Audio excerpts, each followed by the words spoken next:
we need to think of a new advert for freebets.com.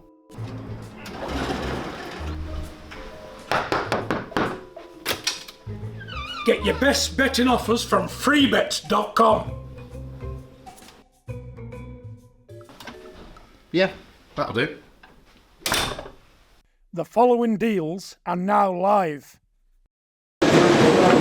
This is Lewis Hart for Boxing Social in association with Empire Fight Store and Forged Irish Stout. Delighted to be joined with a Norfolk Nightmare, Tommy Fletcher. We've just finished some top quality sparring. I was very happy to be watching that from yourself. Other than that, firing on all cylinders for February the 10th? Yeah, you know what, mate, I feel very good, thank you. Hope you're well, mate. But I feel very good. Done 6 round sparring today, obviously dusting the cobwebs off, still chipping away, but now I'm getting into the swing of things now, starting to feel good.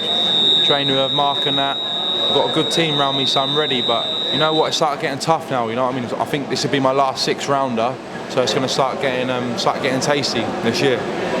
Absolutely, and just before we get on to all of that, we have had the Christmas break and the New Year's. How was that for yourself, training for a fight? Yeah, you know what, I stayed fairly on the mark and that, I stayed fairly on the ball, but it's all guns blazing now, as of now of this year, you know what I mean? So I'm fighting February 10th, it's announced now, so 6 rounds or less, I'm ready to go. Yeah. I suppose we'll just quickly touch on 2023 as a whole. A real big year for yourself, you know, lots of knockouts, even sort of went the distance as well. How did you look back on 2023 as a whole for yourself? Yeah, I think, I'm unbeaten as a pro so far. I can't remember if that's my first year as a pro or second now. Lost count. Second year, so for your first full year? Yeah, first full year as a pro.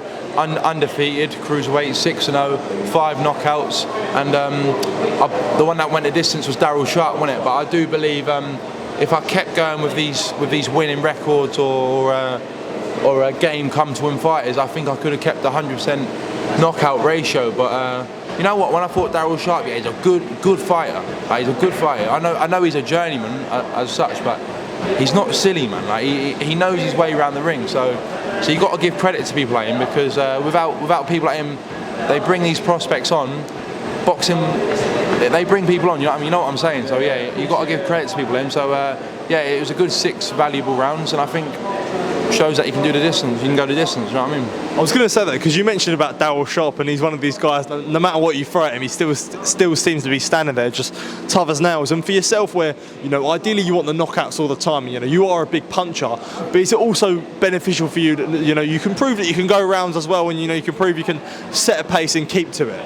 Yeah, definitely. I know, what's his name? I know someone stopped Daryl Sharp recently, didn't they? I can't remember his name. I wouldn't be able to tell you off the top of my head. Is it Callum Johnson, I think? Yeah, Callum. Might have been. Is that his name? Yeah, that Cruiserweight. I heard that he stopped him, but I still stick to my mind. I think a lot of these heavyweights, I don't think they'd actually stop Daryl Sharp, like top name heavyweights. I think they generally would struggle to stop someone like him. But now you know what? I'm moving on in my career, sort of thing. Now I'm sort of taking that step. Now I'm fighting people that are coming, giving it a go, and better records. I'm stepping towards title level. Like this is my last 6 rounder. I'll have a few 8s, and I'll be up there at title level. So I think this year I should box for a title at some point. So you'll see me in the mix with these boys this year, hopefully back end of this year. And even away from the fighting as well, when you look at last year in terms of sparring for yourself, going to Dubai sparring, going to America sparring Joe Joyce and things like that, you know, even outside the ring in a fighting sense, you've learned a lot as well with the sparring rounds that you've got. Yeah, definitely. You know what, yeah, like you see a lot of these pros when they first turn over, they're doing small hall shows, they're fighting in their local towns that they've got to sell tickets, and like, I've been really lucky so far. Been really lucky. Like I'm 21 years old still right now. I signed with Frank Warren straight away. I've got a great management team behind me, Jam. So I've been fighting on these good arena shows. Like I've been doing well so far. So you got to stay focused and stay on the ball, and like you got to look at the bigger picture, because I think I've definitely got the skills. To pay the bills. Mate. I mean, so I've got to keep going with it, and I'll be up there. I believe so.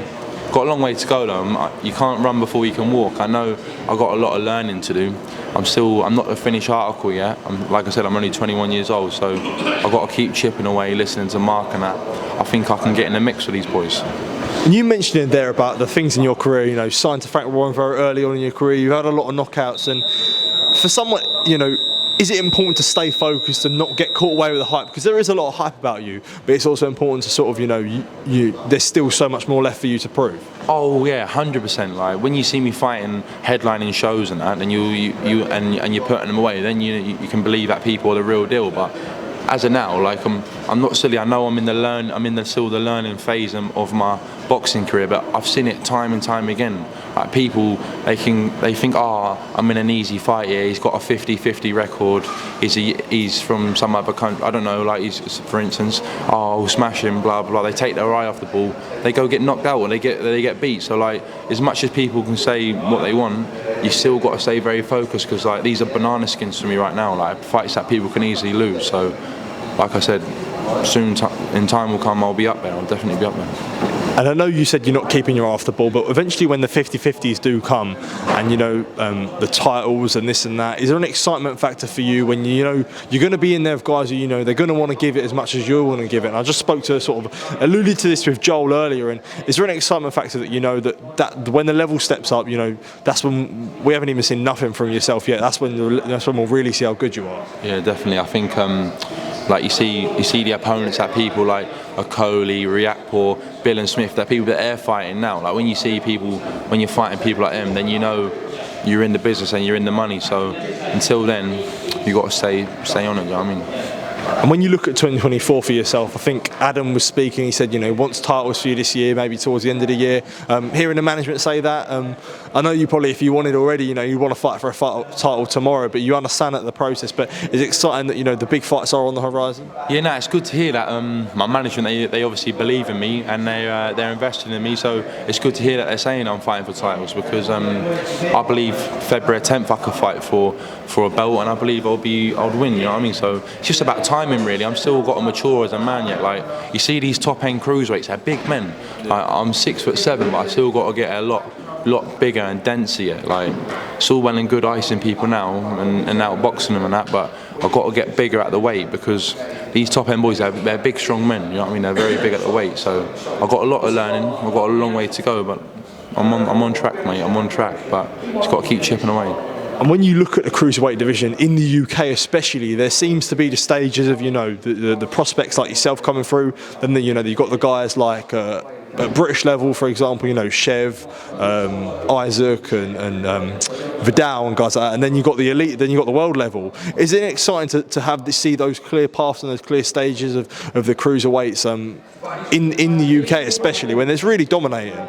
Yeah, I think so. When you say like clear paths, like people like Chev Clarke, I sparred him a lot. He's a good fighter. Like, I think because he's only, I don't know how many fights he's had now, but he's still making his path. Like he'll be up there with these boys. I believe he's a very good fighter. Like, but I think, you know who I think coming through is what's his name, J.O. Opataya. He's a very good fighter. I do rate him a lot. I think he beats most of these top world level campaigners right now. I think he's probably number one, but we'll see. You know what? Styles make fights. Chev will beat some of these boys. Someone else might come unstuck. You know what I mean? Or Isaac so and so. You know what I'm saying? Like, don't quote me on that. What I'm saying, but I'm just telling you how I'm explaining. Like, styles make fights.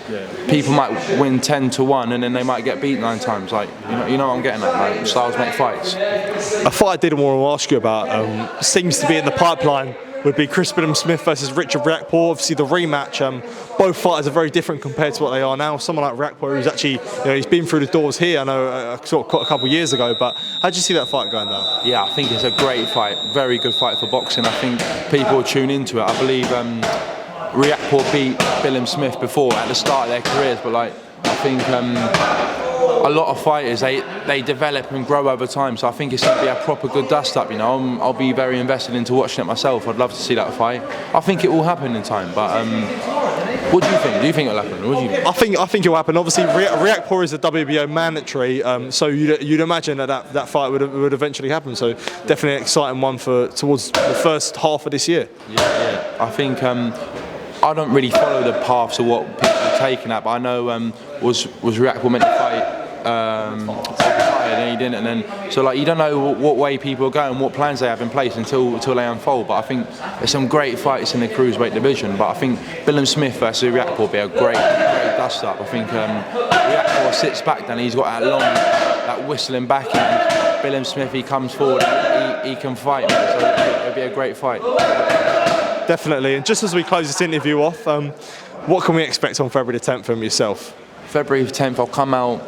I'm gonna look for a knockout, obviously, but I'm not gonna look for a knockout. I'm hoping for a knockout. I'm gonna just box and do my thing, man. Keep winning, stay on track, keep ticking boxes, and keep leveling up. But hopefully get a devastating knockout. You know what I mean? Absolutely, Tommy. Just want to say thank you for taking time to speak to me. Always good to catch up with you, and yeah, all the best for February the 10th, mate. And I'll be there to see it, mate. Top man. Thank you.